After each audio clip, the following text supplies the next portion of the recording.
So our next speaker for the day is Satvik Jain, who's the founder at Generational Capital and the fund manager at Right Horizons Paradigm PMS. He also is a strategic investor in Bima Plus and a venture partner with Venture Catalyst, which is of course on its way to building one of the largest incubators in the world. Please join me in welcoming Mr. Satvik Jain.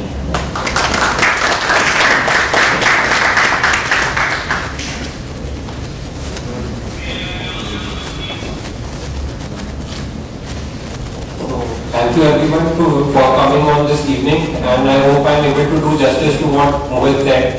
So basically I thought I'll give you a brief background about myself as to what my journey has been and what key takeaways you can possibly take. So coming straight to the topic, by the way, Pune has been a very lucky city for me.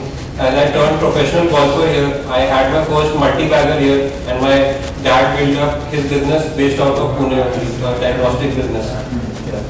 So in my initial years, I always took very keen interest in golf since my parents were both from the army. So imagine your mom being in the army, what strict background your house will be having. So I turned professional in around 2011 and it was in Pune only, the Pune Golf Club. There I turned professional. So Pune has been a very lucky city for me. And that taught me a lot of things. I represented the Indian team to the discipline of playing for the country, waking up every day at 6 o'clock, training very hard to compete with the best of the business. Say like I even played a couple of tournaments with Tiger Woods and Rory McIlroy at that time. It taught me a lot of things at that time. But then an injury happened. But I did not want to actually get into the academics. So I started my own fitness startup, and at that time, as Mohit told, this was around 2012. There was absolutely nothing about internet at that time. Like he told, the overall e-commerce market used to be around 5 billion. But then I had this idea. Since I was playing golf, I always used to be traveling around. For one match I am in Delhi, for another I am going to Chennai, and for third I am coming to Pune. So I thought that and people were getting into fitness at that time. So that with that, if I create one pass and I somehow manage to tie up with the major gym chains around the country, then a business can be made that for regular corporate travelers and for regular sportsmen, they can access any gym across the country with that one pass. So then came the idea of fitnessholic.com. So we got a bit of funding, then we got a lucky exit also. Also that was a good exit as fraternity was coming in at that time, and then CultFit came, which obviously has monopolized the business. So it was somehow good for me at that time. So then I had this initial capital in around 2013-14, and then I started evaluating businesses both in India as well as globally. That's how my journey of investing actually started.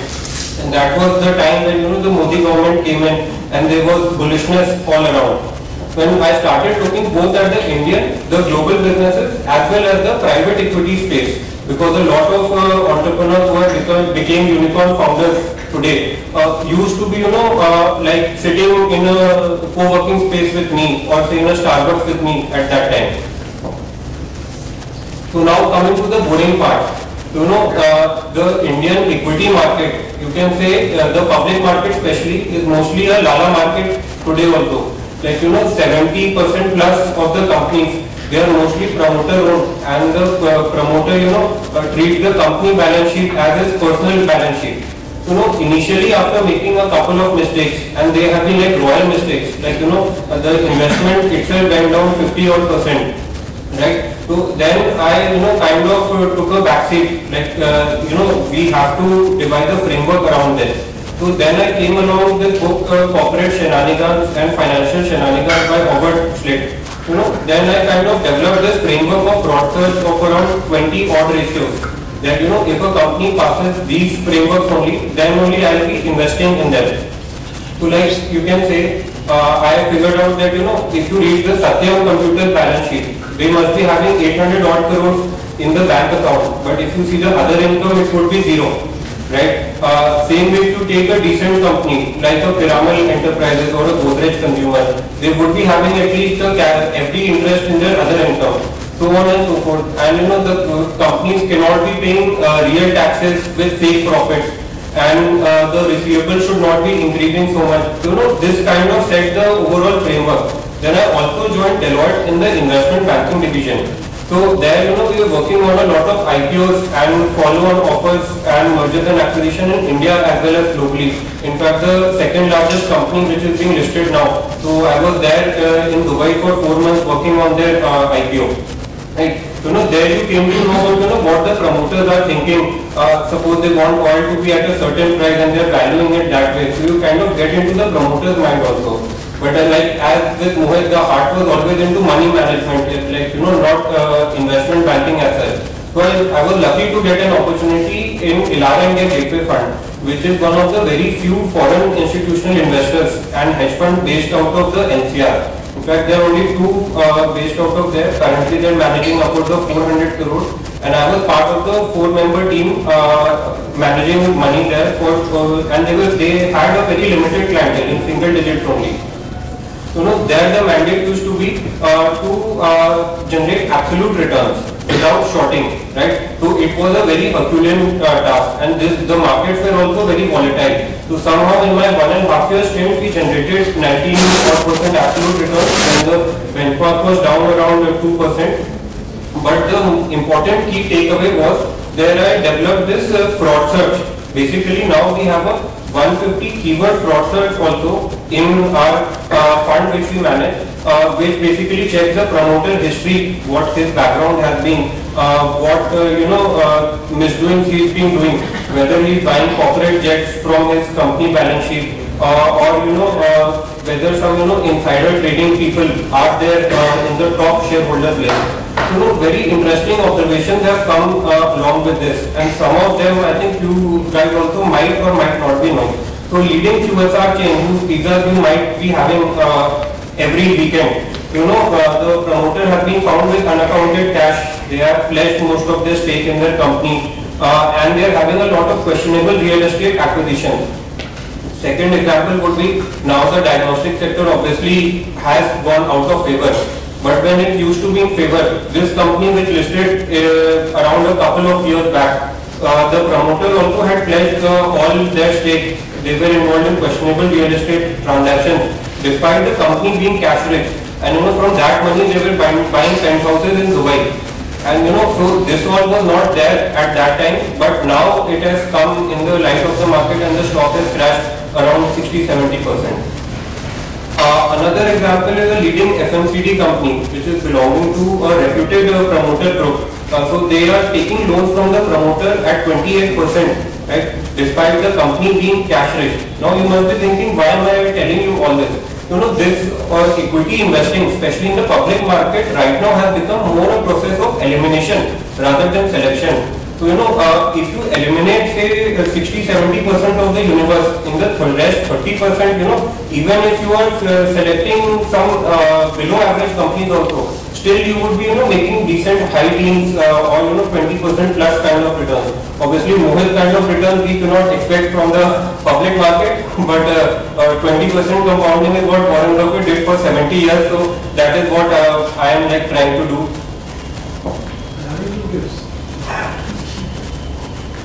So now, given my experience of starting a platform business when platform was not the keyword, and no one used to talk about internet also, well explained by Mohit. So we kind of identified modes in India as well as globally. And normally we try to identify their competitors, or you can say their peers in globally, which have created wealth. So like when DMart was coming for an IPO, this has been by the way my biggest winner. It has been a 32x for me, right? So a block had come to us, our family by some brokers at around 140 odd rupees at that time. So we were wondering that why all these brokers have suddenly become bullish on them, and if so much supply is there, so there might be something fishy there. So we kind of read about them. We were really impressed. Mr. Damani had impeccable track record, and he was not here for the money because obviously he was the richest investor at that time, right? And we studied their model and had already studied and invested in Costco and had deeply studied Walmart due to reading about Berkshire Hathaway also. So what they were doing was they were following a hub and spoke model. Suppose they will open one store in Pune, and around that only they will open rest of their stores. So now when a Nestle and a Unilever comes to them, or any large FMCG brand, they can squeeze out the margins from them, right? And they pass it on to the customer. So the customer who is coming to buy a Maggi and grocery from you, he does not want very high-fi interiors, he wants the cheapest cost. And India is predominantly at 2000 per capita income. So we are not here for luxuries as of today, except the 1% population. Customer will go जहाँ पे भी सबसे सस्ता माल मिल रहा है, उसको 4 kilometre travel भी करना पड़े, he doesn't mind about that, वो एकदम बल्क में शॉपिंग करके आएगा. This was exactly being done by Costco and Walmart in the USA. So that is how we identify it. Another example could be say Syngene and a Londa. So Londa is basically in contract research and manufacturing in the USA. So now what is happening is all these branded pharma companies, like you can say an Abbott, Sanofi, Merck, so they are saying, boss, we do not want to get into the manufacturing and the R&D and the heavy capex. We only want to own the brand and we want to focus on the distribution because that is where the real money is. हमें कोई trusted player बता दो जो हमारे secrets out नहीं करेगा and who would be able to manufacture. अगर तो ये ड्रग हमारा अप्रूव हो जाता है, he can manufacture at they. So Londa, you would be surprised to know, has been an 80 bagger over the last couple of decades. Syngene had its listing in 2018. It had a very similar business model. It was growing over the past 4-5 years at 25-30% CAGR. Had a 20% plus return on capital employed, impeccable promoters, Mrs. Kiran Majumdar Shaw, and very marquee clientele. And even the CEO was from the reputed, I think AstraZeneca Pharma. The CEO has come from there. Then we identified Syngene also that way, so on and so forth. So Tanishq is a leading global retailer. Tiffany is a global retailer. Right now it is being acquired by Louis Vuitton, but otherwise it is the number one in the branded jewelry business, right?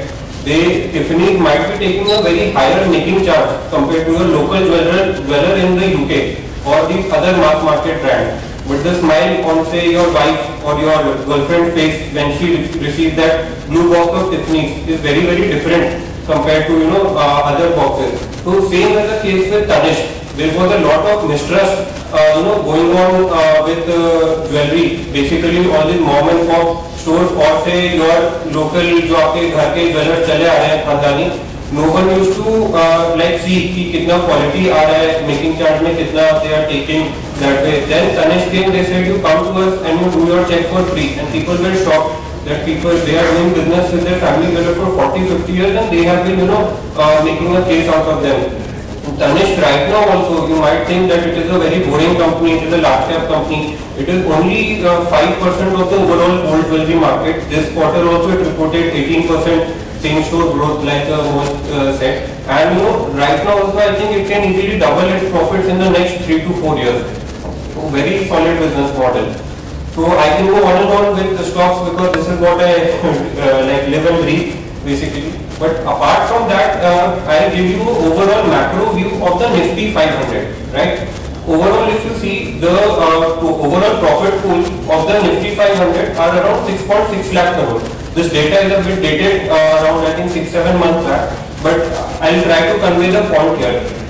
Out of that, technology IT services is the largest player today also. It is around 91,000 crores, right? So as of today also, IT services and technology are the largest players, which come to around 13-14% of the overall profit pool. My strong conviction is trend repeat globally, right? Whatever happened in USA or China, they come to India, but with a lag. Technology will be at least 30% of the profit pools in over say by 2030. Now it could be a combination of IT services behemoths like a TCS, Infosys, now L&T Mindtree is being merged, and these new age companies like a Naukri.com or some startups might come in, like some of them have been listed like a Zomato, so on and so forth. Apart from that, if you look at the left chart, right, so I'll give you a 30-year breakdown of them. So in the 90s, it was not that Mr. Narayan Murthy did, something very exceptional. It was a global tech boom, right? Your Yahoo and Amazon went up 100x. So did your Infosys, Wipro, and even smaller companies at that time like an Intellect Design Arena. So trends are always global. There are leaders of bull market which are there in every cycle.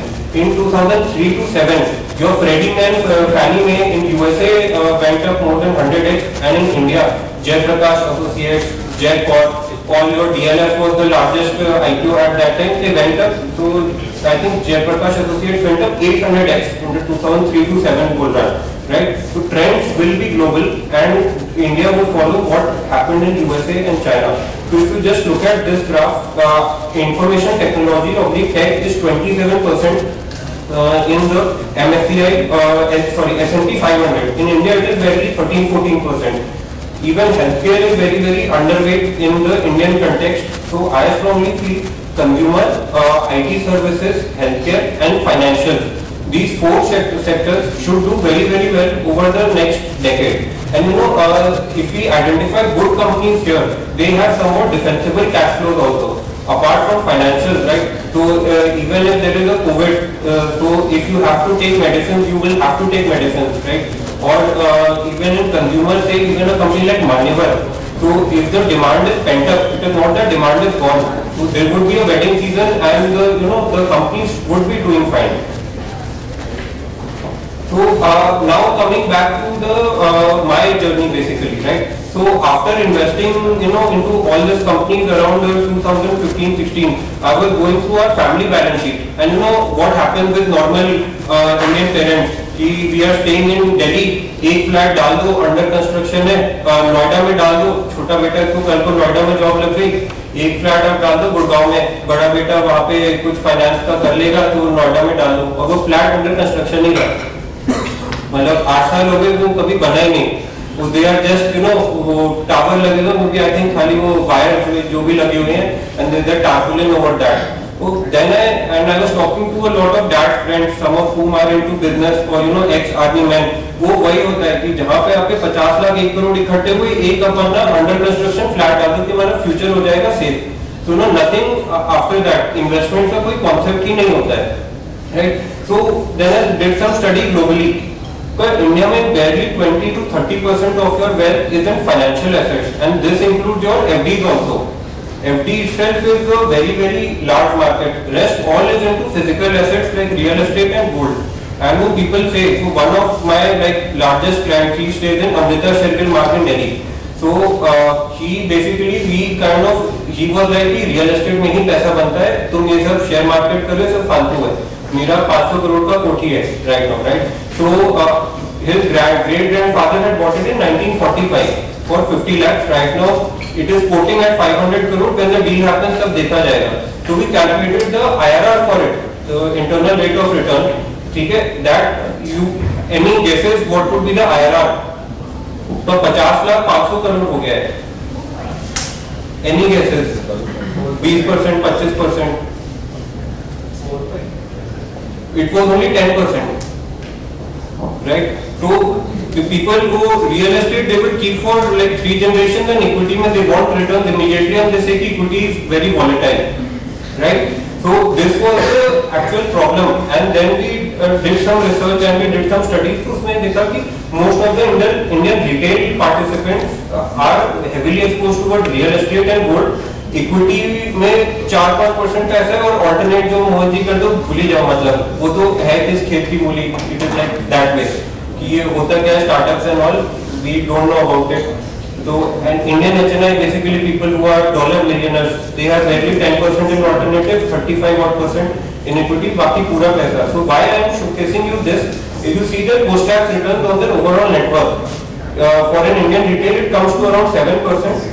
Lifetime multiple is around 27 times, right? Which is your basically 30-35 years of compounding.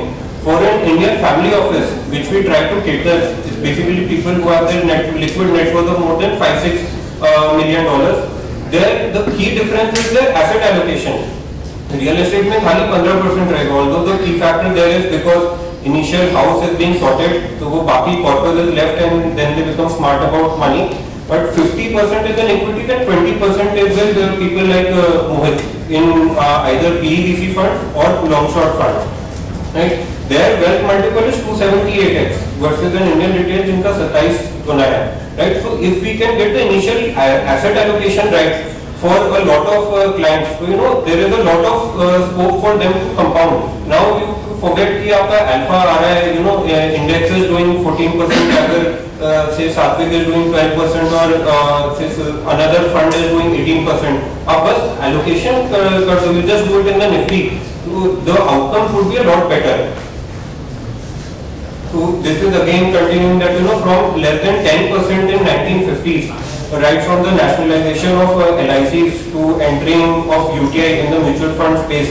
Right now we have more than 36 AMCs. We have come a long way, right? But still, there is less than 30% of Indian household savings into the financial markets. So now, how generational capital began basically, which is the firm I am running, right? So after my stint at Elara India Gateway Fund, I joined one of the largest multi-family offices in India. They are managing around 40,000 odd crores now. So I was their head of equities and their alternatives division, right? So there I was talking to a lot of my colleagues and in the industry. जो आपका industry structure होता है ना, that was somewhat broken because the research team is separate. The people who are advising the clients, they are totally separate, and most of them somehow do not get into the research part because they are mostly after your sales targets, right? And you would have observed in the banks also, right? So I thought that if we can make a multi-family office kind of a setup where the people who are researching also, they can also advise the clients, then clients would have a larger value add. This was one part of it. Then I had gone to Ludhiana one day to meet one of my old friends, Vinayak Sood, who is right now our head of investment banking, and Sohail Mani, who right now takes part of our Ludhiana practice basically, the most of our family is there.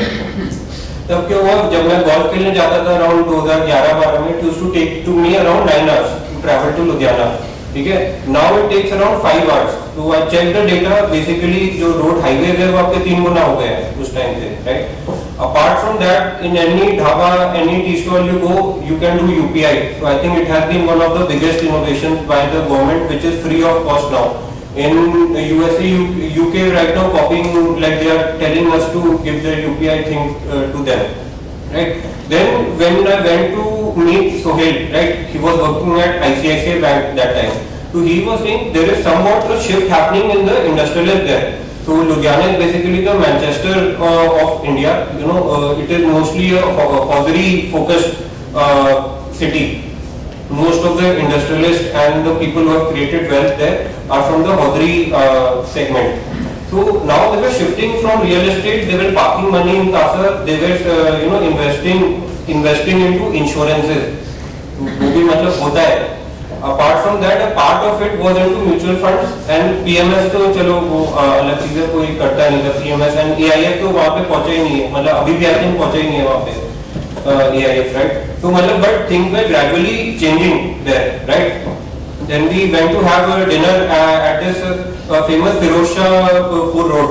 So वहाँ पे we saw a sprawling market there and then we went to this Reliance Retail DMart भी वहाँ पे खुल गया मान्यवर, right, to do our regular shopping and all. So there we talked to the store manager and he was incidentally the head of Punjab region there and he was available there. So he said that the purchasing basket of a consumer in a Delhi, Gurgaon and a Mumbai is 90% similar to what is happening in Ludhiana. So as such, पैसे का कोई कमी है नहीं, just that so then when I came back I thought कि ऐसा क्या है लुधियाना में which is not there in say ऐसा क्या है दिल्ली मुंबई में which is not there in Ludhiana and other towns which are called smaller.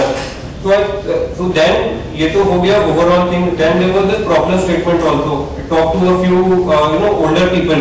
They had mistrust with their bank RMs basically because they were sold 10-year lock-in, 20-year lock-in products. And some of the returns were not good. They were not very happy with the volatility of equity market. But real estate independence के पहले से रखा हुआ है. But equity के so somehow Then I thought the generational capital we will start off as we will act as private CFOs to some families, and where our core focus will be on research. अभी वापस से boring part आ गया with a lot of slides, but still like you can bear with me. And apart from that, we will launch our own fund which will be focused on generating stable returns and very low volatility compared to the benchmark, because that is what was required by a lot of these families. So like I'll now share my process with you as to how we select funds basically, and after that debt fund. So starting with private equity only, because like Mohit Fund has been one of our largest winners. It has become now 5.2x, right? And within a very short period of time. तो पहले तो वो fund manager background देख लिया, मतलब and this is the global ज्ञान which I will give you now.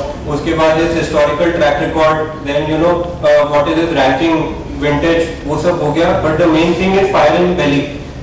जैसे आप जब एक स्टार्टअप से like Mohit evaluate the startup for fire in the belly, ठीक है, उससे आपको आइडिया लगता है कि क्या होने वाला है. तो same way VC fund manager also we have to evaluate कि अच्छा इनका फर्स्ट सेकंड फंड है, अगर ये अच्छा नहीं करेंगे दे विल गो होम, मतलब उनका करियर ही खत्म है. Apart from that they have put in their significant amount of money, and so these kind of soft factors we kind of try to put into the fund manager selection.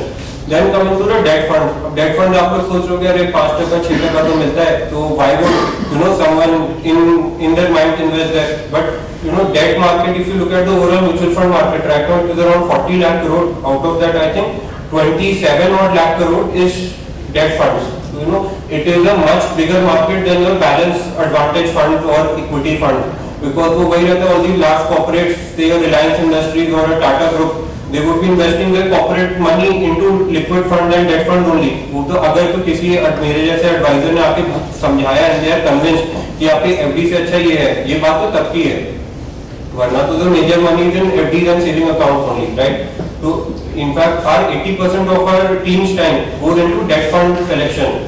So जब आपका Franklin, and that is very risky that way if you are not investing in the proper fund, because what happened in Franklin, what happened in the Anil Ambani group fiasco. आपका debt में ही पैसा like it was locked in. Right now everything has come back, like even Franklin में जो फंसा था everything has come back, but still firstly we kind of run a filter on all the 5,000 listed companies, which all are the companies having a debt service coverage ratio of less than 1.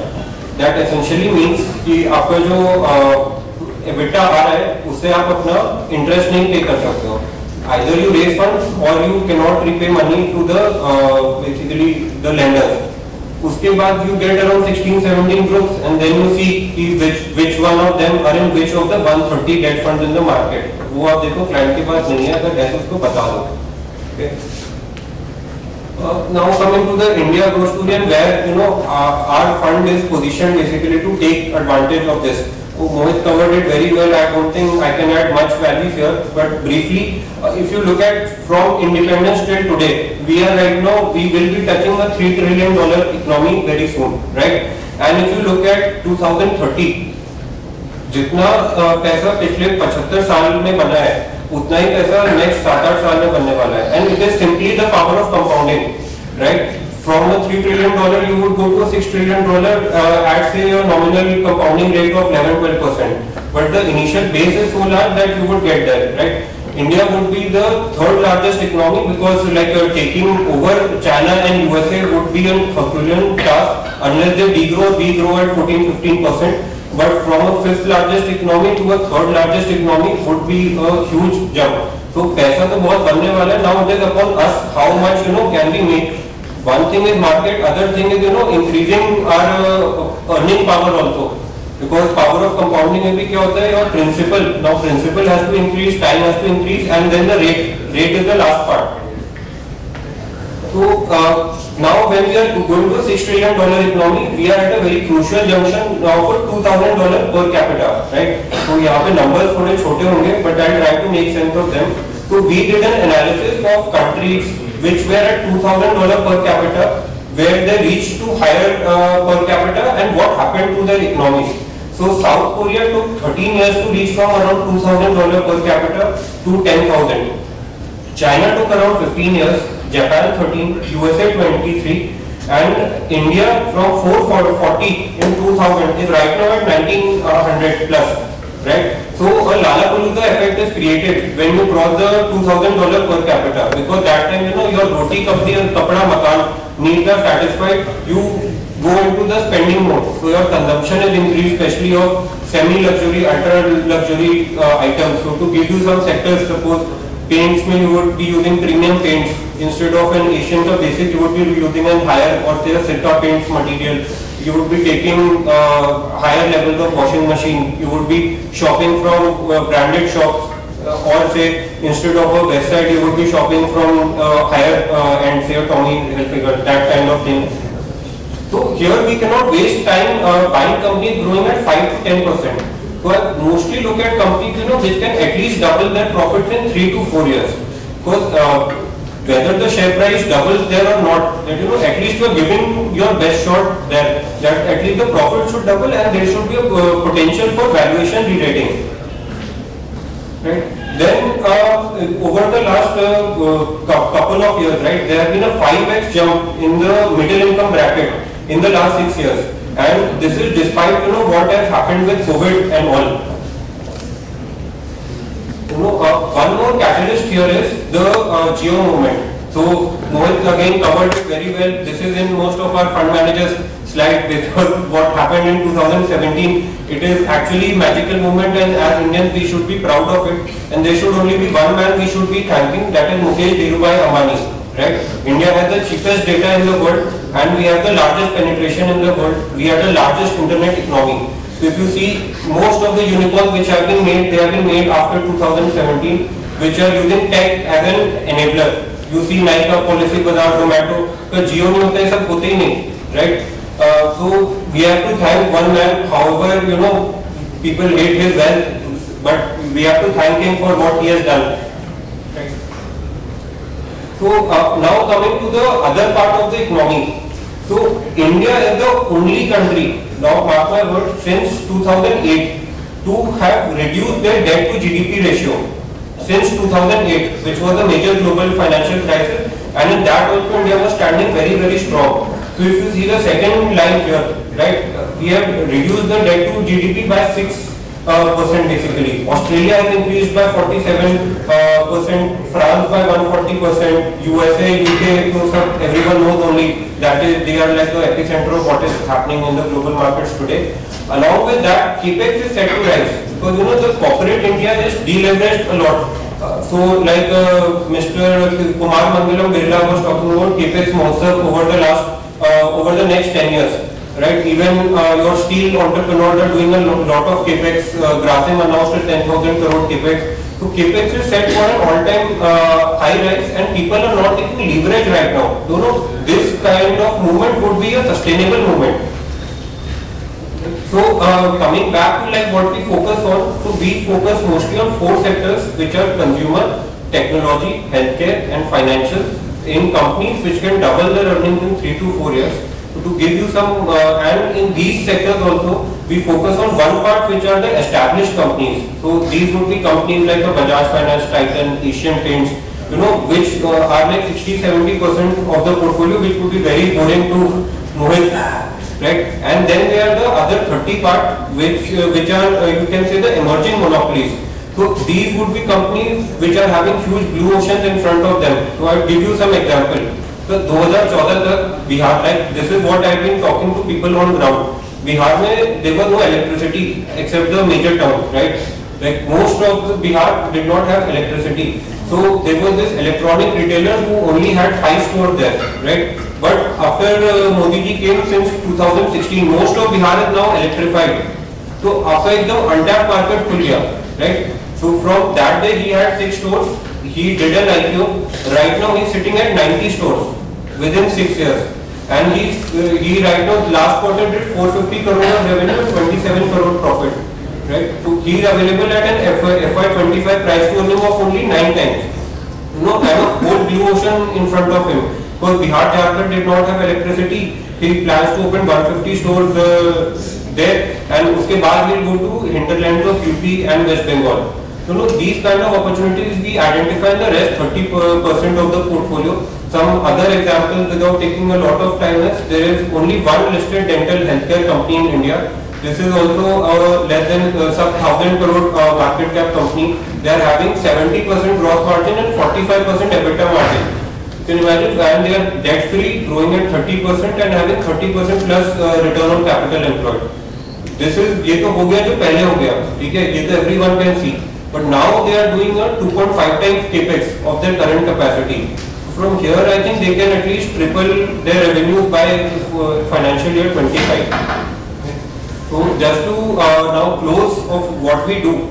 So we are mostly into the multi-family office division, where we advise some family offices and individuals on their entire balance sheet. Apart from that, we also have our own portfolio management service by the name Perennial Fund, in which we identify companies which can double their earnings in 3 to 4 years. Then as the client requirements grew, because like as wealth managers, when you go to client, people, you ask them for money, sometimes they ask you for money. Our business is, needing money. So we identified that an investment banking is a very crucial part of the whole offering. So over the last 1.5 years, we have done around 10 deals, not very large deals, but we have raised around 150 plus crores for these companies.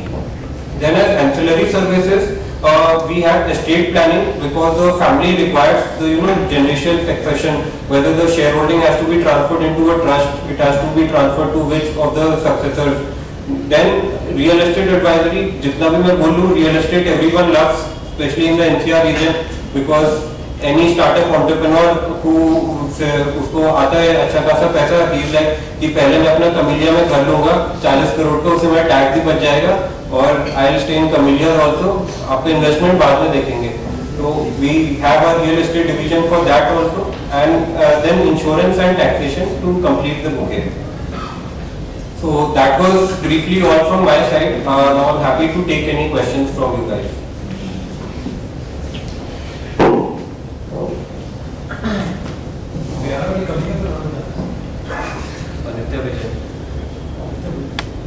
Unfortunately, because of the shortage of time, I think we'll take a few questions for both the speakers, if you have any, and I think we'll end the session. Hi, sir. This is Ashish here. And as you guys manage a family office, right? It was like it was a talk with Soumya in Mumbai, the waterway advisories, and Ashwini from the Avendis and Rajkumar from the Bangalore and all.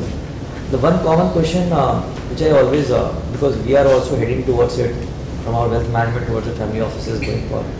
The one and only question which I always feel like when you talk with the families, the HNIs, the ultra HNIs, what you find that the children love their parents' wealth but not their parents' ideas going forward, right?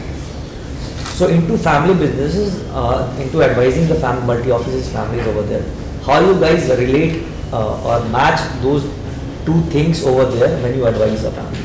Right. So, what normally I've seen is the old entrepreneur, or the guy who basically created wealth, they are very, very conservative. They would be FD kind of investors, and because this is first time they are seeing so much of money and it is their blood and sweat. But for their children, they have inherited this wealth, they want to grow it also. And they are like, okay, business will grow it to a certain extent, but we want a financial portfolio to also grow. A lot of them, these innovative products kick in, which have a high risk reward, but we have to keep the diversification in mind. So obviously private equity, venture capital is there. Then one more interesting thing which is coming in is the structured credit space.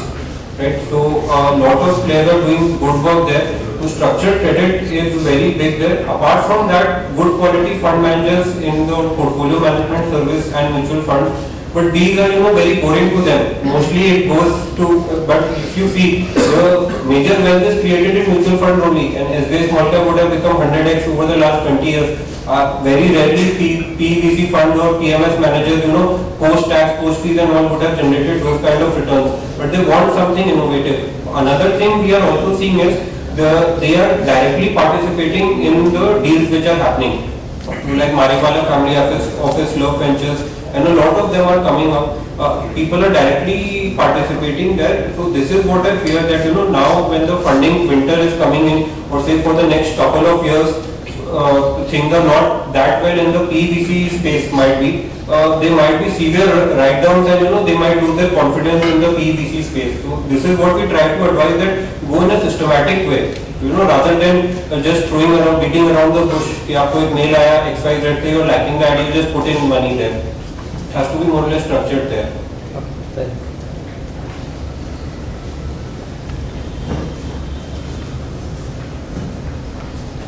So I have this question that what's for both of you actually. That one regret, that one opportunity that you missed, I want to know about it.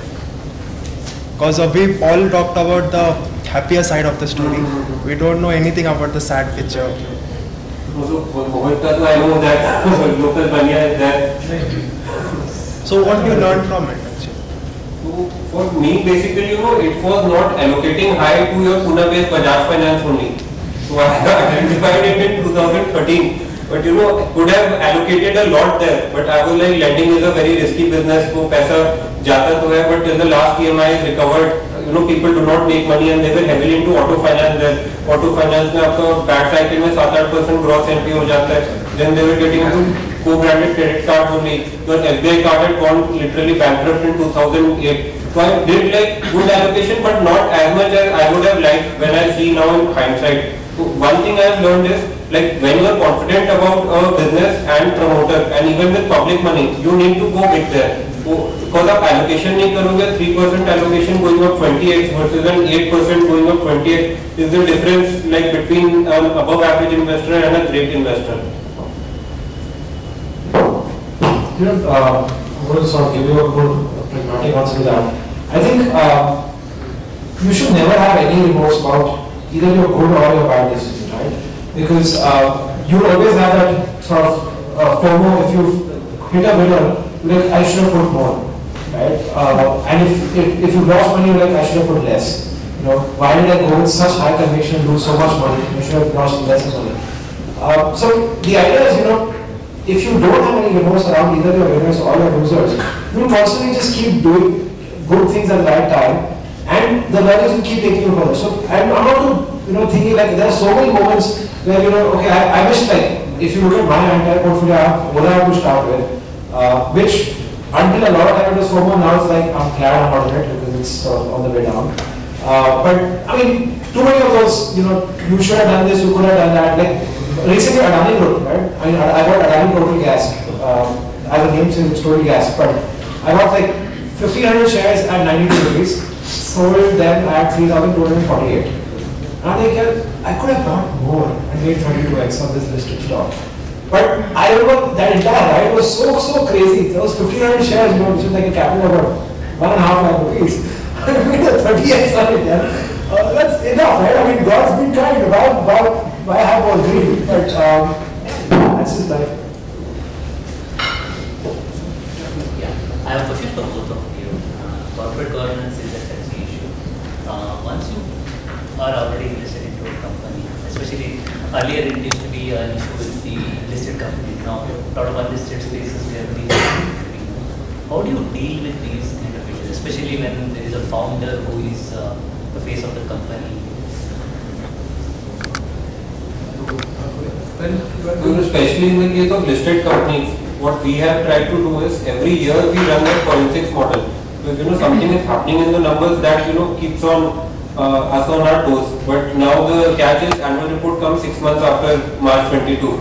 So then we have kind of set up Google alerts for these kind of things only. So recently we in fact made an exit in one of it is a Pune-based company only. So they are into your ready-made foods basically. There जो capex बोला था उड़ गया वो basically it 1.5 साल हो गया, capex is not there, and after that also now the CEO, CFO, they are found of taking out money of the company. So these all Google alerts you kind of set, and then you come to know you have to be quick in making decisions at that time. So of course, I think corporate governance is a very integral part of what we are building, right? Both on the listed and the unlisted side. I'm actually on the board of 3 listed entities, and one of them is going through a massive income tax raid. Just to give you a perspective about what is optics versus what is reality. Right? Now, this is a company based in one part of India. I can't really name too much, but I want to go there. But there was a news article which said they've evaded thousands of crores of income tax and done this and that. And I mean, I'm on the board, I know exactly how the numbers are moving, right? I'm like, okay, hold on. Did you guys really do that? See, boy, we don't make that kind of cash flow. How do we do it? Right? Yes, there was probably a misappropriation of say about 10 or 15 crores. We have come clean about it. We've gone to the tax authority, spoken about it, and we're ironing it out. And we'll never do it in the future. Which is why I've sort of stayed back on that board. But I think it's also important to realize the optics around corporate governance, right? You had the promoters of one of the promoters of a listed entity again, Cafe Coffee Day, right? There wasn't too much wrong in terms of corporate governance there.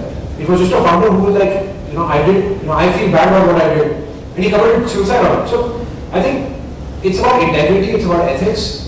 You either have it or you don't have it. And as early stage investors, we of course part of due diligence the person are looking at backgrounds, right? Like what kind of family background you come from. Because I learned this now the hard way. Somewhere your upbringing, for all of you who have a CFA charter, good for you. But you didn't develop ethics because you read the charter books. You developed ethics because your father taught you what ethics were. If you saw 500 rupee note falling down and you pick it up, that was the ethics that was taught wrong to you. And if you pick it up and find the person who it went to, that's what the right ethics. So you either have it or you don't have it. And it's important that you are able to identify people who will walk on that non-ethical path and stay away from them. But again, I think, I'm not as heartless as I would say foreign funds are, both in listed and unlisted, where for them the word corporate governance will sell and walk around. I would rather still stay there, look at both sides of the story, take my call, then decide to move or stay. So, I wish the answer was straight there, but there are two sides of every story. You have to listen. I have one question. Now in televisions or when we are discussing with our colleagues, we are talking about many experts are predicting that there will be a recession coming in first quarter or second quarter of 2023. So as an advisor or what would be your strategy to stay invested in equity or mutual funds, or to redeem part equity and then stay invested in part this? What would you suggest? I think from the listed side, so I think it's better to answer it. My only learnings of managing my own money has always been that I buy fear and I sell into the euphoria. When 2009 nobody was, people were thinking that this is going to be like the mother of all recessions. I was buying. When COVID pandemic happened, I kid you not, I remember the exact date, 22nd or 24th of March, right? Just after the first lockdown had started, market was like 7,500. If Nifty got 7,500. I was like a madman. I just went on a buying spree. I bought every single thing I could see. I bought Adani, I bought Tata, I bought Reliance, I bought everything. Keeping missing on TV telling you banks are not going to shut down. Why are you handling HDFC so much? SBI was available at 0.4 times book. Even if the world came to an end, 0.4 times book, I will bear it. I will hold on for 5 years. And as the markets have started moving up, around 80,000 I've been selling. So that's my personal thing, and I love to sort of buy into fear. When people say recession is coming, start buying, because that's when the markets will go down. When the recessions go, because the sentiment will turn very quickly. You will never ever be able to time the markets right. If you see good quality companies, buy them any day. So my answer would be like two ways. One, in my personal portfolio. Personal portfolio, I'm like always 100% invested. And my asset allocation is real estate to 90% is equities, 10% is listed equities, 10% is startups. So I am a very aggressive investor. Account में dividend भी आता है, the next day it is invested back in the market. Because it's like जीना यहाँ मरना है, इसके सिवा जाना कहाँ. That is what I do in my personal portfolio. But when you are advising clients, when it is third party money, then you have to figure out the whole asset allocation way. Okay? Suppose after asset allocation there is profiling, you come to that, okay, they are 70% into equities, 30% into debt. So when the markets are overheated, then you kind of take some money off the table, park it into debt arbitrage or say long short fund, and go into equity. That we have also developed some models based on price to earning ratio, market cap to GDP, price to book of the Nifty and the Sensex, and we try to take a call that way. But overall, I think that वो client करते नहीं हैं because when the markets are down, they would not be investing, and when they are up, they would be like कि now things are going good, we'll wait for some time. So it becomes tough that way handling clients. No, but what happens is when the markets are down, we don't have money because we have already invested. So when the markets were up, so then we would have done some reallocation into debt or long short fund. Ideally, if the client listens to us. But when he doesn't, or say our model could not predict because markets have their own ways, then we have to live with them basically. I have a question for Mohit. Till date, how many investments? What is your win-loss ratio? How many investments you have made? What are how many other investments? I would not be the right benchmark because I don't let companies down that easily. Because I'm sort of a little more networked in the ecosystem, so I make sure that even if it's going south, it gets acqui-hired. So technically, it's not really a loss because acqui-hired gets you get a share swap. So my ratio is actually a little skewed. It's more like a 90:10. My sense is venture capital in general would be about 60-40 customers. But the bulk of your larger money will be made only in the top. It's the 80-20 rule in life, right? 80% of the real wealth will be the 20% winners will. But for me, what's more important is that founders find a safe home to be in. Entrepreneurial dreams shattering is a very, very difficult space to be in. I've sat and seen and done it. I don't allow that to happen very easily. So like for people to which I showed you guys, right? The Brekkie packaged drinking company.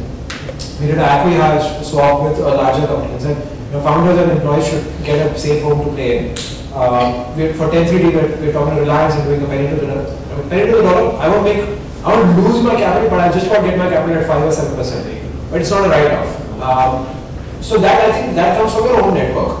But as we grow larger, and I know for a fact my own bandwidth is getting maxed out, I think the win-loss ratio will increase. It won't decrease for sure. Roughly, what is your allocation, like initial allocation would be how much, if you like idea, like how much you allocate of your funds? So we have only about 8 or 9% of our fund which goes into idea stage companies. Most of the other capital that we've put in has always been on at least a pre-revenue or an early revenue business. And as we see scale coming in, we keep doubling down. Okay. So like Board, which is our largest investment, you saw the big chart, right? Our first investment was 60 lakh rupees on idea stage. Then, little bit of proof of concept came, 6 months later we did another 1.2. Then, we saw, okay, revenue are going fine, COVID hit, they were again struggling, did another 50 lakh rupees. Contrary to what my LPs were saying, they think, boss, you're going mad. Then, boss, I have conviction in the idea. I know that they're building it right. And today, that investment alone is like a $25-30 million investment. So, proportionally keep scaling up. So at initial stage, 100,000 to about 250,000 US. 100,000 India was good. I had a question on the VC space. How important is the valuation on that space? Because on the listed space, it's a lot easier, I'll say, to value because those are stable company. But here the growth rates are very exponential. So projecting is more based on how I find the founder or the vision and the what. So, like I said, right, price to dreams ratio. It's not your ability to dream large. It's not your target addressable market that's large enough. Honestly, if we like a particular space and if we think we've got the right founders, we are not very picky on the valuation because then it's about just owning that company. Like with this EV company I'm talking about, I'm coming in at 2,500 crore valuation, which is way out of my normal investment horizon. Like when I tell, Satya doesn't know this because this is a newer investment. So he's going to question me like, boss, that was not the strategy you promised me. But I know for a fact that this is exponentially large. I know this is going IPO in the next 2 years. I will get my exit straight out. I'll make a 5x on it. Even if he does half the things he's saying. Galti is if he does all things. Oh my God, you guys are out for a street.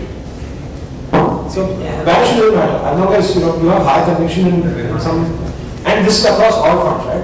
When I've seen Sequoia running behind names, they just want it. Then value, like Ola, the reason I missed Ola was because when I was doing the secondary at Ola, when somebody was selling, Rehan was selling, at 300 crores, did the diligence, did all of that, sitting in his office, met Bhavesh, all of that. Then after a week, there was just silence. Like, what happened? We've committed 5 crores, let us know how to make it work. like, hey, there's something happening, Matrix and Sequoia are fighting on valuation for the next round, give us some time to come back to it.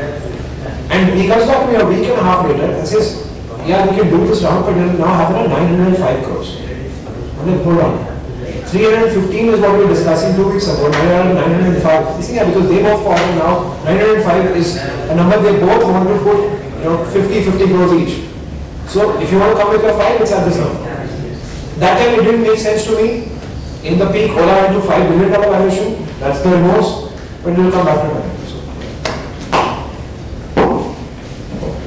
Fortunately, because of lack of time, we'll have to end the session here. But I think you can catch more than Sathvik both. They're very active on YouTube. In fact, Sathvik makes sure there's a quarterly con call and more. In fact, I think you should catch him on a show called Ross's Table, which is running on YouTube. It's an incredible show right there, which is like a poor man's Shark Tank. No, I think it's the real Shark Tank. If you see, it's the less dramatized Shark Tank. So thank you everyone for attending, and I think we have Rishikesh give a token of appreciation for the speaker. Just to cover, so Mohit just told that he is approachable on LinkedIn, so you can always bombard both of them on LinkedIn if you have more questions. And I like to really say that CFA has been involved with many entrepreneurs because those are part of the advisory and the ecosystem. But we are not seeing many the startup. The differentiation I do is like startup is something looking at a very heavy growth, and entrepreneur is something like a conventional business which they are trying to do. So I think this was a very good introduction for the CFA community to the startup world, and I think we'll continue to do more events such like that. And I'd like to thank you, Mohit and Sathvik. It's a very small thank you from us. And thanks again for coming here to our forum. You both are from Pune, so we are right on you. So we'd like to have you again in the future. And thanks. Thank you. We got the highest attendance for yeah, this is one of the after COVID, so we used to have. And we got new faces also, new faces also. And new startups. Very young people are joining. Thank you so much, everyone. Thank you.